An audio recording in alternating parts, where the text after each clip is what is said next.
ان کے لب رنگی کی نچھاور تھی کہ جس نے وعلیکم السلام ورحمۃ اللہ وبرکاتہ۔ ارشاد ہیں، معلوم کرنا چاہتے ہیں کہ جہاں جاب کرتے ہیں وہاں اگر نماز پڑھنے کی اجازت نہ ہو تو ایسی صورت میں ڈھک چھپ کر نماز پڑھ سکتے ہیں یا نہیں۔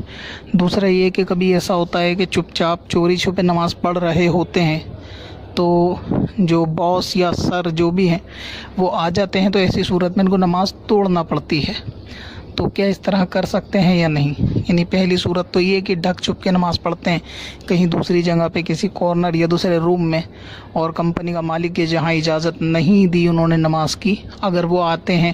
تو ظاہر ہے کوئی نگران وغیرہ بٹھاتے ہوں گے پہلے گیٹ پر کہ اگر سر آئیں تو ہمیں کوئی بتا دے، تو ایسی صورت میں نماز توڑ کے اپنے کاموں میں لگ جاتے ہیں۔ تو ایسا کرنا ٹھیک ہے یا نہیں ٹھیک ہے؟ اول تو اس کے اندر دو قسم کے گناہ ہیں۔ پہلا یہ کہ ایسی جگہ پر کام کرنا یا ایسا کام کرنا یا ایسی نوکری کرنا کہ جس میں نماز پڑھنے کی اجازت نہیں دی جائے گی، تو ایسا کام یا ایسی جگہ پر نوکری کرنا یہ جائز نہیں ہے بلکہ حرام ہے کہ جس میں نماز قضا ہو جائے، اور یقیناً قضا ہو جائے کہ نماز کا وقت اگر یہاں کام کریں گے تو چلا جائے گا، اور یہاں اجازت نہیں ہے تو ایسا کام جائز نہیں ہے۔ دوسری چیز یہ ہے کہ نماز کو بے ضرورت توڑ دینا، یہ بھی ناجائز اور گناہ ہے، علماء نے اس کو بھی حرام لکھا ہے۔ لہذا بے اجر شرعی نماز کو توڑ دینا یہ بھی شدید اور سخت گناہ ہے۔ تو پہلی صورت تو یہ کہ ایسی جگہ جہاں نماز کی پرمیشن نہیں ہے اور نماز بندہ وہاں نوکری کرتا ہے تو وہ نوکری کرنا ہی اس کے لیے جائز نہیں ہے۔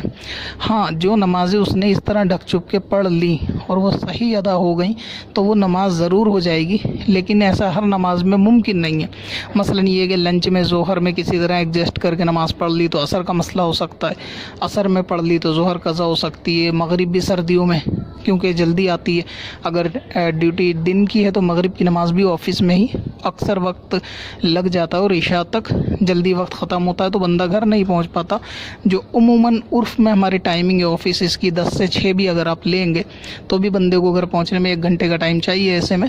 عشاء کا وقت لگ جاتا ہے۔ تو سردیوں میں کیونکہ مغرب کا مسئلہ ہوتا ہے، تو ایسی جگہ پہ کام کرنا کہ جہاں پر نماز کی اجازت نہیں دی جائے تو ساری نمازیں ظاہر وہاں نہیں ہو سکتی۔ تو سب سے پہلے تو کہ جو نمازیں آپ نے اس وجہ سے قضا کی ہوں گی، یعنی جو کمپنی کے مالک ہیں ان کے خوف سے یا ان کی مناہی کی وجہ سے جو قضا کی ہوں گی، ظاہر ہے کہ ان کی بھی توبہ کرنا فرض ہے۔ اور جو نمازیں آپ نے شروع کر کے توڑ دی بے اجر شرعی، کیونکہ یہ کوئی اجر نہیں ہے کہ کسی کے آنے کے ڈر سے نماز توڑ دی جائے، یہ کوئی اجر بہانہ نہیں ہے۔ اجر وہ ہوتا ہے کہ اپنی یا کسی پرائی جان کا خطرہ ہو، مال چوری ہونے کا خطرہ ہو، نماز توڑ دی جائے تو حرج نہیں ہے، لیکن اس طرح سے نماز توڑنا کہ کسی کے آنے سے نماز توڑ دی جائے یہ جائز نہیں۔ تو کیونکہ یہ بھی ایک گناہ ہوا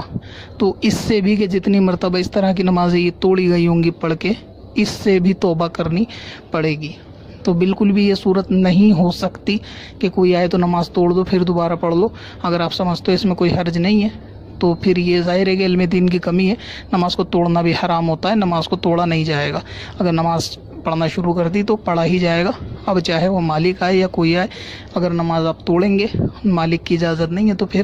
مسلمان کو حلال کمانے کا اللہ تعالی نے حکم دیا ہے، کسی ایک ہی کمپنی میں کمانے کا حکم نہیں دیا۔ دوسرے ذریعے معاش ڈھونڈیے،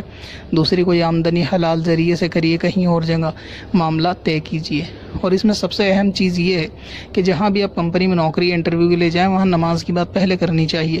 مثلا یہ کہ کم سے کم عصر کی تو کرنی چاہیے، کہ ظہر تو چلو لنچ ٹائم ہوتا ہے تو وہاں بندے کو اختیار ہوتا ہے، اور بعض مرتبہ وہاں بھی اختیار نہیں ہوتا۔ تو اگر ظہر میں اختیار ہے کہ بھئی آپ لنچ آدھے گھنٹے کے لنچ میں کھانا اور نماز دونوں کر سکیں گے، اور کیونکہ لنچ میں گھومنے کی عموماً اجازت بھی ہوتی ہے، بندے پارک وغیرہ یا جو گارڈن وغیرہ ہوتے ہیں آفیسز میں